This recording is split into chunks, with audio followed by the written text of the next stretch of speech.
Ya persis seperti ketika Nabi Musa mukjizat tongkatnya dipukulkan laut terus lautnya terbelah. Itu kan insidental, saat itu Nabi Musa diberi petunjuk disuruh mukulkan tongkatnya di laut. Baik. Jadi sepenuhnya prerogatifnya Allah, kapan, di mana, seperti apa. Bukan latihan, juga bukan melalui riyadhah lama minta bisa ini, ya Allah saya minta bisa melihat yang gaib-gaib, ya Allah, bukan itu. Oke. Jadi karomah itu sepenuhnya anugerahnya Allah. Jadi ya tongkatnya Nabi Musa tadi setelah dipakai itu terus kamu coba, ayo terbelah. Besok nyoba lagi, ayo buat main-main gitu, enggak bisa dipamerkan. Baik. Jadi dia sifatnya insidental, memang anugerah Allah sewaktu-waktu ketika Allah menganggap kekasihnya ini butuh, itu diberi. Oke. Makanya tidak bisa dipamer-pamerkan. Tidak bisa kok, wah saya wali loh, coba lihat saya bisa jalan di atas air nih, itu dipamerkan. Tidak bisa begitu. Assalamualaikum warahmatullahi wabarakatuh. Kembali lagi di channel Jaya Filsafat Online. Kali ini kita akan melanjutkan kembali ngaji filsafat bersama Pak Farudin Faiz dengan tema Karomah episode 3. Sebelum kita mulai, mari kita baca basmalah bersama. Bismillahirrahmanirrahim. Tanpa perlu lama-lama, mari kita mulai. Oke. Tanda-tanda karomah dan maksudnya. Baik. Sesuatu, ini bagi kita yang tidak mendapat karomah, untuk menilai ini karomah benar atau istidraj atau apa. Yang pertama apa? Orang yang menerima ini memang orang soleh. Oke. Itu karomah. Bukan berarti kayak kita tidak terlalu soleh, ini tidak mungkin luar biasa. Tapi kalau yang untuk kita kan namanya ma'unah. Baik. Tapi kalau itu karomah, pastikan ini orang soleh. Jadi Pak, tetangga saya itu tidak pernah sholat loh Pak, tapi karomahnya, ya bukan karomah kalau itu. Jadi karomah itu hanya untuk wali-walinya Allah. Berarti dia harus orang soleh. Oke. Ada lagi yang kedua, tidak secara khusus berdoa, meminta, melatih diri untuk mendapat keistimewaan itu. Jadi ini memang insidental, diberikan langsung oleh Allah. Baik. Maka yang latihan Pak, saya latihan biar tidak mempan dibacok Pak, saya kayak gitu, itu mungkin ada, tapi namanya bukan karomah. Karomah itu memang sesuai kebutuhan saja. Ketika Allah menganggap kekasihnya ini butuh, itu diberi saat itu juga. Baik. Dan itu nyambung dengan ciri ketiga, tidak bisa dipamerkan, tidak bisa disombongkan. Ya persis seperti ketika Nabi Musa mukjizat tongkatnya dipukulkan laut terus lautnya terbelah. Itu kan insidental, saat itu Nabi Musa diberi petunjuk disuruh mukulkan tongkatnya di laut. Baik. Jadi sepenuhnya prerogatifnya Allah, kapan, di mana, seperti apa. Bukan latihan, juga bukan melalui riyadhah lama minta bisa ini, ya Allah saya minta bisa melihat yang gaib-gaib, ya Allah, bukan itu. Oke. Jadi karomah itu sepenuhnya anugerahnya Allah. Jadi ya tongkatnya Nabi Musa tadi setelah dipakai itu terus kamu coba, ayo terbelah. Besok nyoba lagi, ayo buat main-main gitu, tidak bisa dipamerkan. Baik. Jadi dia sifatnya insidental, memang anugerah Allah sewaktu-waktu ketika Allah menganggap kekasihnya ini butuh, itu diberi. Oke. Makanya tidak bisa dipamer-pamerkan. Tidak bisa kok, wah saya wali loh, coba lihat saya bisa jalan di atas air nih, itu dipamerkan. Tidak bisa begitu. Baik. Jadi ciri sederhananya orangnya memang soleh, bukan sesuatu yang memang diminta lama atau dilatihkan lama. Dan yang ketiga, tidak dipamer-pamerkan. Ini namanya karomah. Terus maksudnya apa sih? Karomah itu dianugerahkan oleh Allah. Secara umum targetnya 3. Jadi pasti itu tidak sekedar keuntungan atau kesenangan atau senang-senang saja. bagi orang yang dicintainya, tapi lebih pada untuk meningkatkan tambah mantep. Tambah Allahu Akbar, betapa Allah itu maha kuasa. Manusia yang secara fisika, matematika tidak mungkin bisa jalan di atas air, ternyata bisa. Oke. Orang tambah yakin.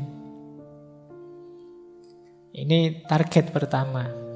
Jadi hadirnya karomah menambah mantep keimanan seseorang. Baik. Yang kedua, hadirnya karomah menambah percayanya orang pada para wali ini. Jadi sehingga ketika para wali ini dakwah lebih mudah diterima. Misalnya Kanjeng Sunan Kalijogo yang bisa bikin tiangnya Masjid Demak hanya dari tatal, yang sampai hari ini itu kan kita bisa melihat masjid semegah sekokoh itu tiangnya hanya dari tumpuan kayu yang dirangkai. Baik. Ini kan tidak sembarangan, kok kamu nyoba ya pontang-panting. Ilmu arsitektur yang mana ya kesulitan bikin itu. Ini semacam karomah yang tidak sembarangan orang bisa. Nah, ketika orang ngerti, wah ini berarti beliau memang waliullah. Itu kan ketika mengajak kita, mendakwahi kita lebih mudah masuk. Oke. Jadi ini jadi wasilah, jadi sarana orang tambah percaya. Baik. Ya karena masyarakat Jawa cara berpikirnya agak gaib, agak mistik, ya nanti banyak mukjizat karomah-karomahnya para wali itu ya seputar itu.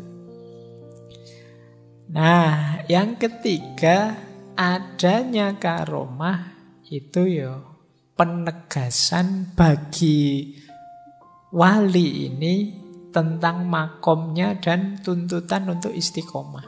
Baik. Berarti Allah menerima itu. Kalau dalam dunia tasawuf kan yang dilakukan seorang wali itu dari satu tahap ke tahap lain namanya makomat. Kesungguhan seorang wali mendaki makomat itu nanti disambut oleh Allah dengan namanya akhwal. Nah, karomah ini bagian dari akhwal tadi. Meskipun kalau dalam tasawuf, karomah ini kadang-kadang posisinya tidak sekedar anugerah, tapi juga ujian. Oke. Jadi kalian diberi karomah, misalnya kalian wali ya, diberi karomah itu bisa dimaknai juga sebagai ujian. Setelah dapat karomah terus apa? Ayo, yang kamu lakukan. Kamu merasa sudah sampai tujuan, selesai, atau tambah istiqomah, atau lebih meningkat lagi istiqomahnya, atau apa? Ini namanya ujian.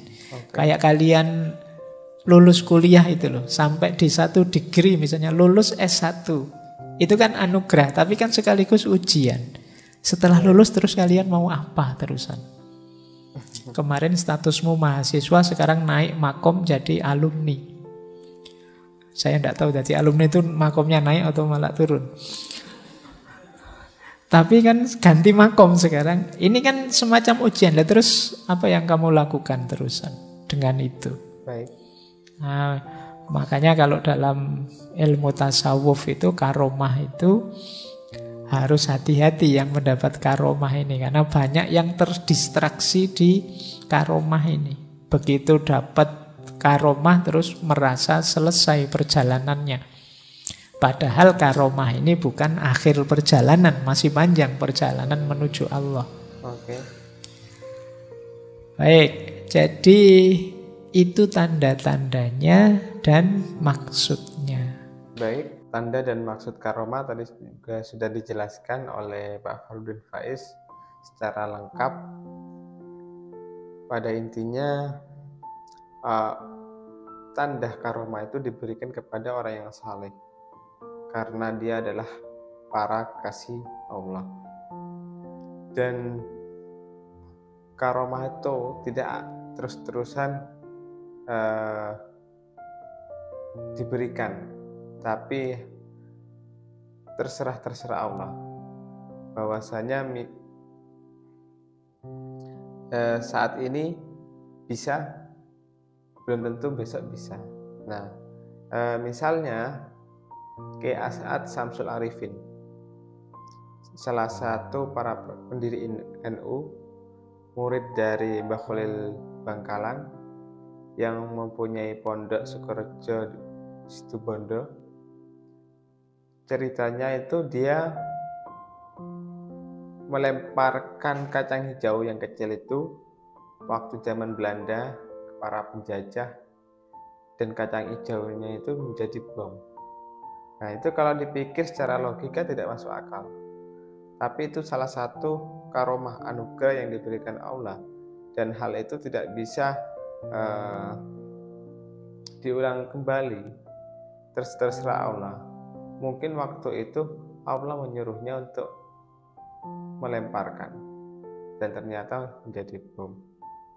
Jadi tanda-tanda karomah itu tidak secara sengaja mengaku bahwa dirinya memiliki karomah atau memamerkan, bukan untuk dipamerkan, bukan untuk dipertunjukkan, tapi memang atas izin dari Allah.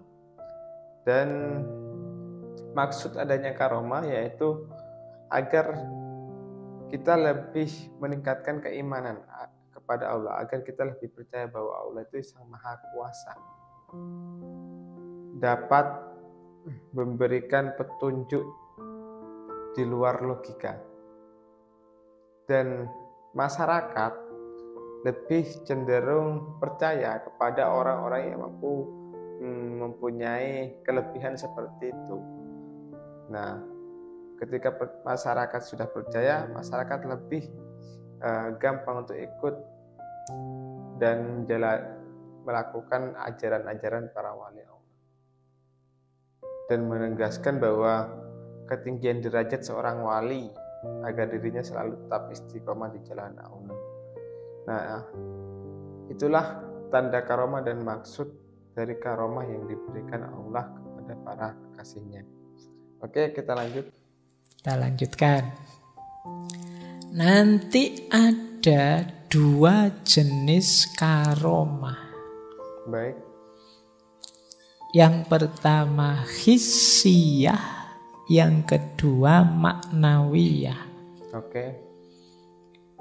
Hissiyah ini karomah yang sering teman-teman ceritakan karena bisa dilihat. Baik. Jadi hissiyah itu misalnya bisa membaca hatinya orang, pikirannya orang, bisa menyebut nanti akan terjadi apa, bisa apalah cerita jalan di atas air, bisa ada di mana-mana. Sekarang di sini yang lain, oh saya belum Pak tadi ketemu Pak Faiz di sana kok sekarang sudah ada di sini. Oh yang di sana ya saya yang lain. Bagian.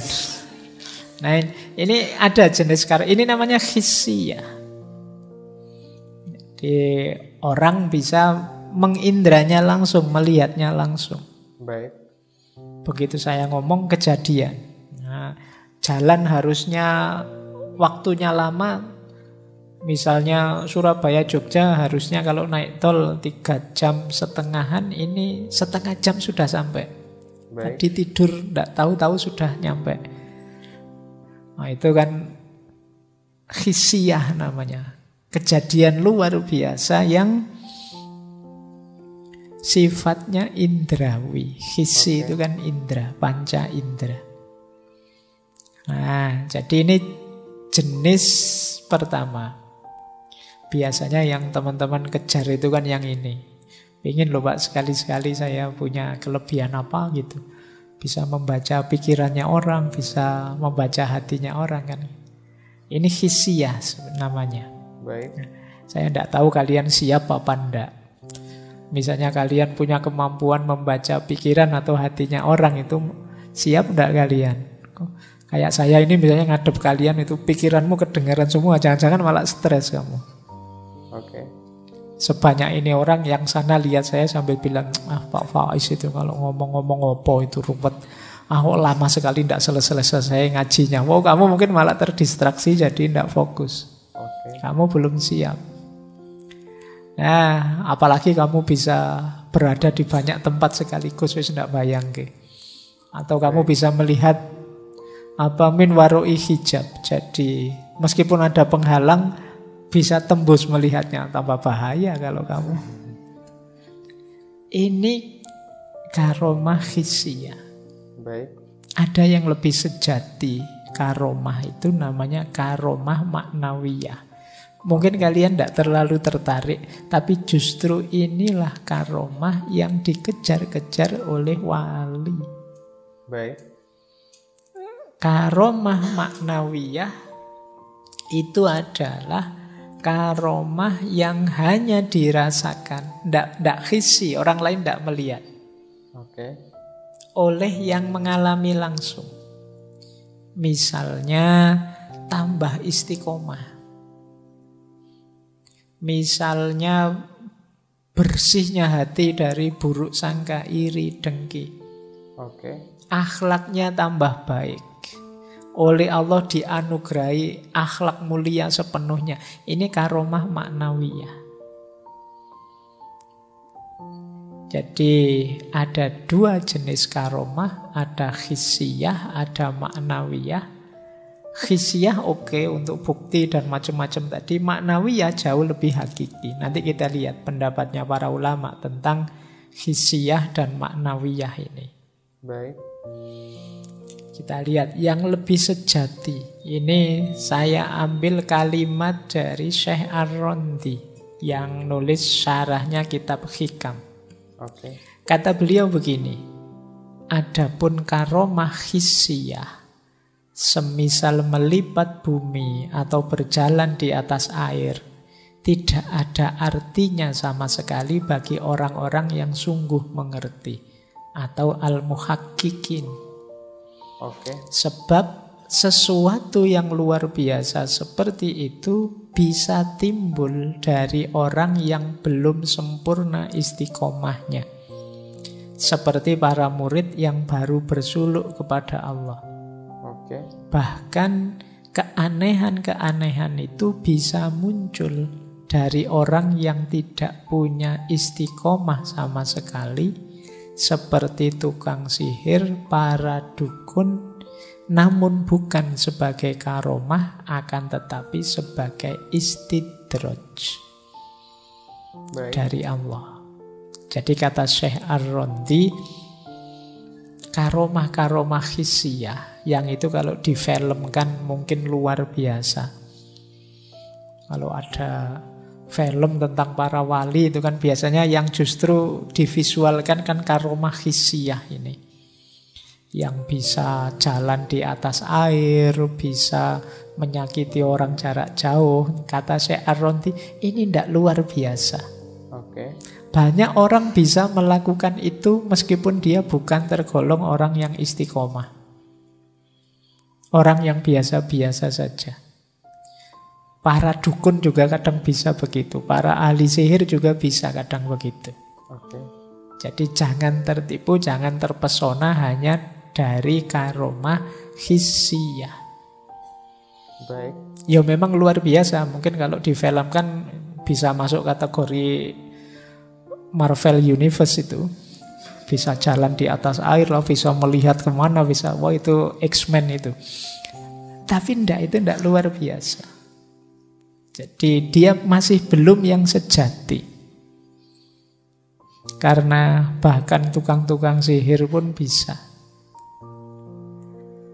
Nah, ada lagi cerita dari Syekh Abu Yazid Bustami tentang ini. Satu ketika beliau ditanya tentang seseorang, karena ada orang yang melihat ada orang yang bisa berjalan dari Baghdad ke Mekah dalam sehari. Oke. Zaman itu ya, kalau zaman itu luar biasa. Kalau zaman sekarang ya naik pesawat sederhana sekali bisa. Tapi ini jalan loh, dari Baghdad ke Mekah sehari. Terus Abu Yazid menjawab, setan pun bisa jalan dari ujung timur bumi sampai ujung barat hanya dalam sekejap.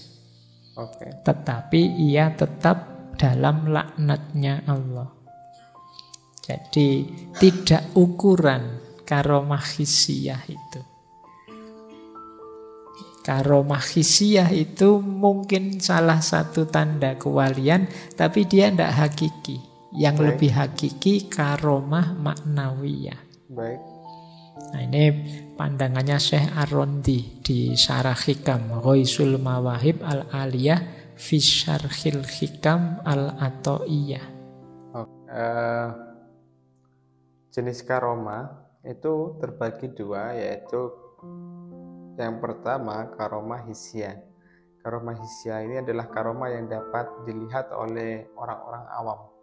Misalnya tadi sudah dijelaskan oleh Pak Farudin Faiz, orang yang mampu mengetahui isi hati orang, mampu mengetahui isi pikiran orang lain, mampu melakukan perjalanan yang normalnya itu 3 jam bisa menjadi 30 menit. Nah, ini adalah contoh-contoh karomah hissiyah yang mampu bisa dilihat oleh orang-orang awam. Ada yang bisa berjalan di atas air, ada yang bisa ditembak tidak tembus, ada yang bisa mengeluarkan api dan lain-lain. Ini adalah contoh karomah hissiyah. Tapi karomah hissiyah itu bukan karomah yang dikejar oleh para wali. Karomah yang dikejar oleh para wali kekasih Allah itu adalah karomah maknawiyah. Karomah maknawiyah ini adalah karomah yang tidak dimengerti oleh orang-orang awam. Namun karomah ini hanya bisa dipahami dan dirasakan oleh orang-orang para wali Allah. Di antara contohnya misalnya perilaku istiqomah untuk menjalankan adab-adab syariat. Jadi memiliki akhlak yang terpuji, ibadahnya ditambah rajin lagi, tidak mempunyai rasa iri, tidak mempunyai sifat-sifat buruk, mempunyai hati yang suci. Jadi lebih penting karomah maknawiyah ini, karena kalau karomah hissiyah yang sifatnya kehebatan dan bisa disaksikan oleh orang lain, itu bukan hanya para wali yang bisa melakukan hal itu, setan pun bisa, para penyihir pun bisa melakukan hal-hal itu. Tapi dia dalam konteks hal tidak terpuji kalau yang dilakukan oleh para penyihir. Nah, terus apa yang membedakan? Justru yang membedakan itu adalah tujuan mempunyai karomah itu untuk dibuat seperti apa, dibuat kebaikan atau dibuat kejahatan. Tapi ada yang lebih penting, ini adalah karomah maknawiyah yang belum tentu dipunyai oleh para orang-orang yang tidak terpuji seperti itu. Karena orang-orang yang bisa istiqomah dalam hal kebaikan itu adalah orang-orang yang memang khusus, orang-orang yang mempunyai keyakinan iman yang kuat, mempunyai takwa yang kuat kepada Allah. Oke, mungkin itu. Thank you semuanya yang sudah menonton sampai selesai. Kurang lebihnya mohon maaf apabila ada kata-kata yang salah. Wassalamualaikum warahmatullahi wabarakatuh.